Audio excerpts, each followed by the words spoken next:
Cell.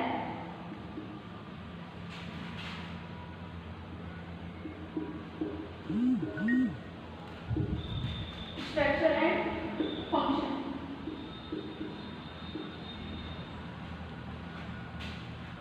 इसमें सबसे पहले आपको पढ़ना है सेल के बारे में कि सेल क्या होती है। आप सब पिछली क्लास में भी पढ़े होंगे कि सेल जो होती है किसी भी जीव की स्ट्रक्चरल और फंक्शनल यूनिट होती है, यानी किसी भी जीव का शरीर किससे मिलकर के बना होता है, सेल से। इसलिए सेल क्या है, किसी भी जीव की संरचनात्मक और कार्यात्मक इकाई होती है। तो सबसे पहले आप सेल की डिस्कवरी देखिए। इसकी खोज किसने की, तो एक अंग्रेज साइंटिस्ट थे रॉबर्ट हुक।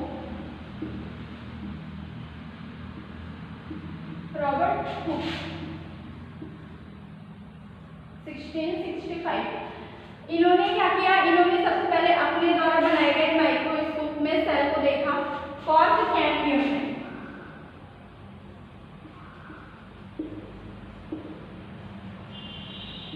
एक बॉटल की कॉर्क कैम्बियम को जब उन्होंने माइक्रोस्कोप से ऑब्जर्व किया तो उन्होंने देखा कि उसमें बहुत सारी मधुमक्खी के छत्ते जैसी संरचनाएं हैं, कुछ इस तरह से। तो उन्होंने जो ये स्ट्रक्चर देखा उसको सेलुला नाम दिया, सेलुला। बाद में जब और सारे स्टडीज की गई, बहुत सारे साइंटिस्टों ने इस पे रिसर्च करी तो इसी सेलुला नाम को चेंज करके सेल में बदल दिया। अब सेलुला क्या होता है,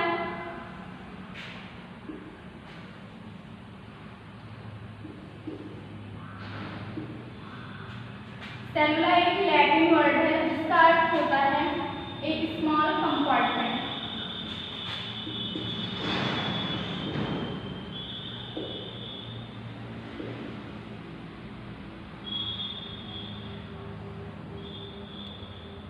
सेलुला लैटिन वर्ड होता है, इसकी हिंदी होती है या इसका अर्थ होता है एक स्मॉल कंपार्टमेंट, यानी एक छोटा सा डब्बा या छोटा सा कोश कक्ष।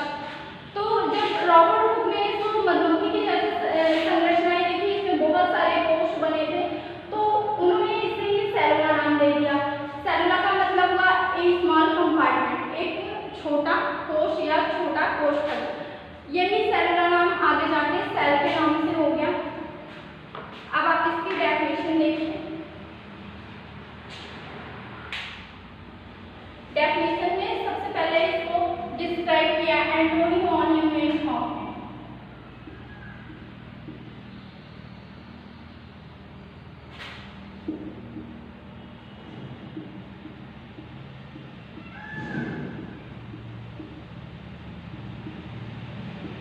एंटोनी वॉन ल्यूवेनहॉफ ये एक साइंटिस्ट थे जिन्होंने वायरोलॉजी में बहुत सारा योगदान दिया है। इन्होंने सबसे पहले सेल को कहा the basic unit of life.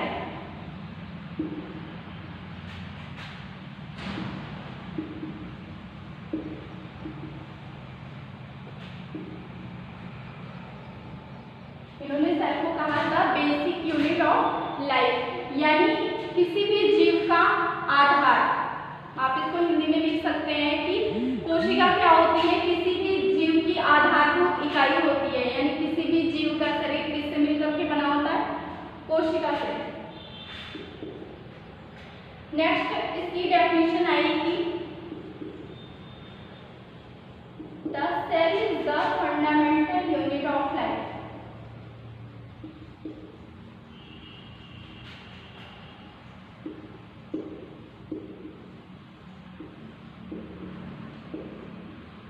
The cell is the fundamental unit of life. यहाँ पे आपने देखा कि सेल को क्या बताया गया, बेसिक यूनिट बताया गया, यानी किसी भी जीव की आधारभूत इकाई बताया गया। यहाँ पे इन्होंने बताया कि fundamental unit of life. Fundamental का मतलब होता है क्रियात्मक, यानी शय क्या होती है, किसी भी जीव की फंडामेंटल यूनिट होती है, उसके कार्य को करने की क्षमता सेल से ही आती है। इसलिए क्या है, सेल किसी भी जीव की क्रियात्मक इकाई भी होती है। नेक्स्ट साइंटिस्ट थे जे ब्रैकेट।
The cells are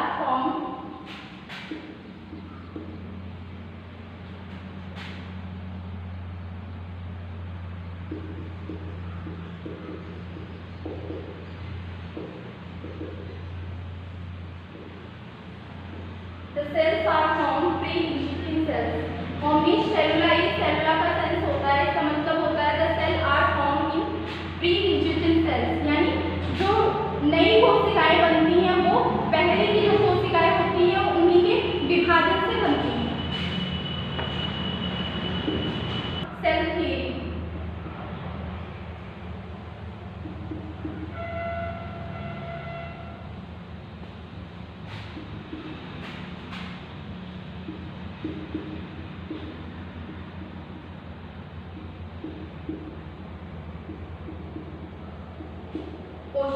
सिद्धांत। अब सेल थ्योरी क्या थी?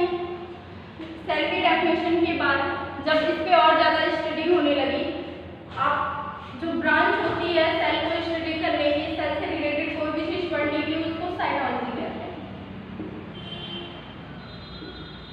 साइटोलॉजी कहीं कहीं पे इसको साइटोलॉजी के नाम से भी जाना जाता है।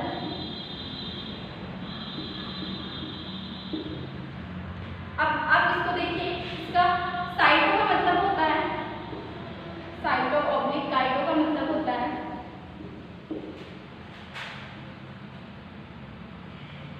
एक सेल, एक कोशिका।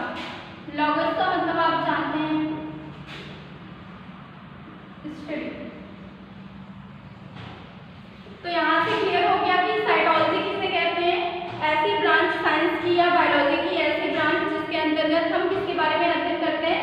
सेल के बारे में। सेल के बारे में अध्ययन करते हैं या फिर सेल से रिलेटेड जितनी भी चीजें होती हैं उसकी जब हम स्टडी करते हैं तो वो ब्रांच किसके अंतर्गत आती है?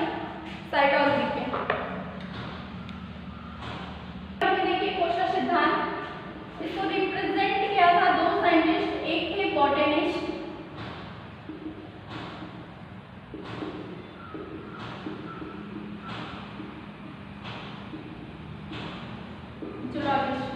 बॉटनिस्ट का मतलब होता है वनस्पति शास्त्री, यानी ऐसे साइंटिस्ट जो वनस्पति विज्ञान के बारे में अध्ययन करते हैं वो बॉटनिस्ट कहलाते हैं। दूसरा है जूलॉजिस्ट, ऐसे साइंटिस्ट जो जंतु विज्ञान के बारे में अध्ययन करते हैं जूलॉजिस्ट कहलाते हैं। तो दो साइंटिस्टों ने मिलकर के सेल थ्योरी को रिप्रेजेंट किया। सबसे पहले थे Matthias Schleiden, MJ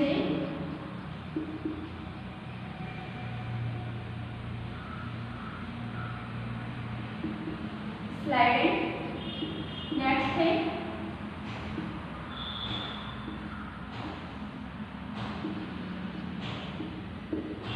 Theodore sworn.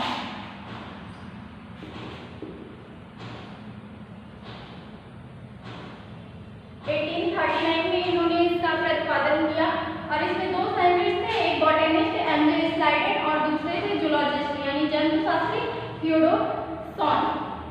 इन्होंने सेल थ्योरी को रिप्रेजेंट किया अपनी एक बुक में जिसका नाम था द सेल। सबसे पहले इन्होंने सेल के बारे में इस बुक में बताया। इसमें कुछ पॉइंट्स इन्होंने दिए थे, पॉइंट्स आप देख लीजिए।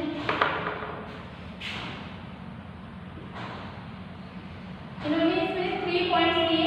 सबसे पहला पॉइंट था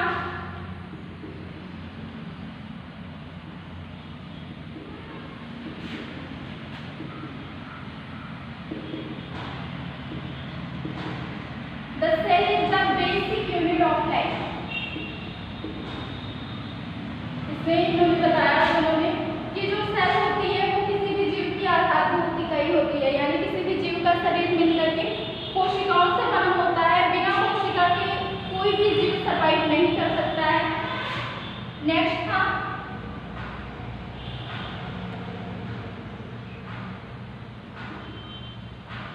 functional and structural unit.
First में बताया कि कोशिका जीव की आधारभूत इकाई होती है। सेकंड में इन्होंने बताया कि कोशिका किसी भी जीव की क्रियात्मक और संरचनात्मक इकाई होती है। थर्ड पॉइंट में इन्होंने बताया कि जो सेल होती है, कोशिकाएं होती हैं, वो अपनी पूर्ववर्ती कोशिकाओं से बनती हैं, इसलिए ये क्या होती हैं, हेरिडेटरी यूनिट यानी आनुवंशिक इकाई। 3 पॉइंट्स आपके क्लियर होने चाहिए। सेल क्या है, बेसिक यूनिट ऑफ लाइफ है। नेक्स्ट क्या है, फंडामेंटल यूनिट ऑफ लाइफ है यानी functional and structural unit of life है। थर्ड आपने देखा कि क्या है, ये हेरिडेटरी यूनिट ऑफ लाइफ यानी जीवों की आनुवंशिक इकाई भी कोशिकाएं होती हैं।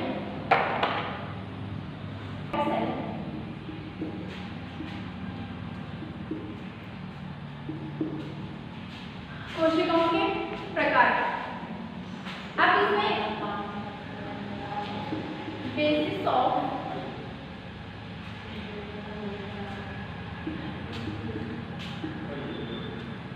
न्यूक्लियस यानी पाए जाने वाले केंद्रक के आधार पर सेल 2 प्रकार की होती हैं। फर्स्ट है प्रोकैरियोटिक,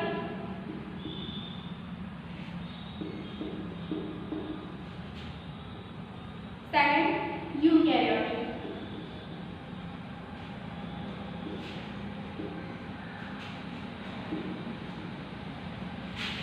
किसी भी सेल में जो केंद्रक पाया जाता है उसके डेवलपमेंट के आधार पर सेल 2 टाइप की होती हैं।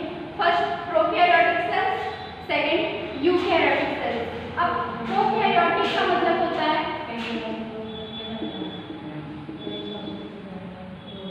Primitive nucleus.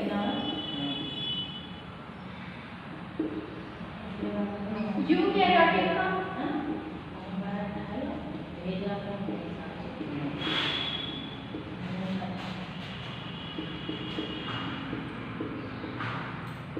Well developed nucleus. Prokaryotic यानी ऐसे सेल्स जिसमें न्यूक्लियस जो है, केंद्रक जो है, वो बहुत ही प्रिमिटिव पाया जाता है यानी जो डेवलप नहीं होता है, बहुत ही अर्लियर पाया जाता है, प्रिमिटिव टाइप का पाया जाता है। नेक्स्ट यूकैरियोटिक, ऐसे सेल्स जिसमें केंद्रक पूरी तरह से विकसित होता है, वेल डेवलप्ड होता है। तो इसमें आप एग्जाम्पल में देख सकते हैं जैसे बैक्टीरियल सेल। यूकैरियोटिक के एग्जांपल्स में आप ले सकते हैं plant cell, animal cell.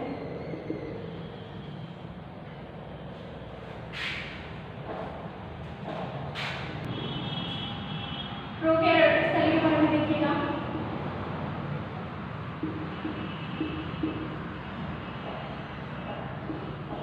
Prokaryotic cell, prokaryote में एक ग्रीक लैंग्वेज का वर्ड है जिसका अर्थ होता है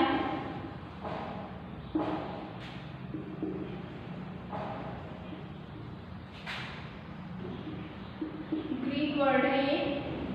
प्रो का अर्थ होता है प्रिमिटिव यानी बहुत ही अर्लियर, शुरुआती टाइप का। कैरियन का मतलब होता है न्यूक्लियस।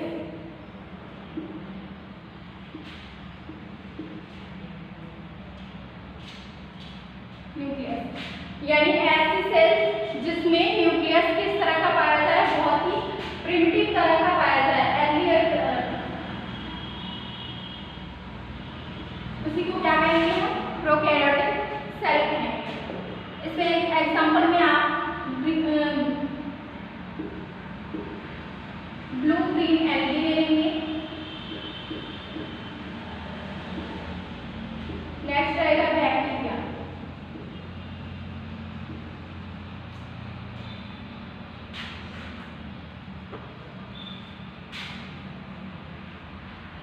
दूसरा है यूकैरियोटिक सेल।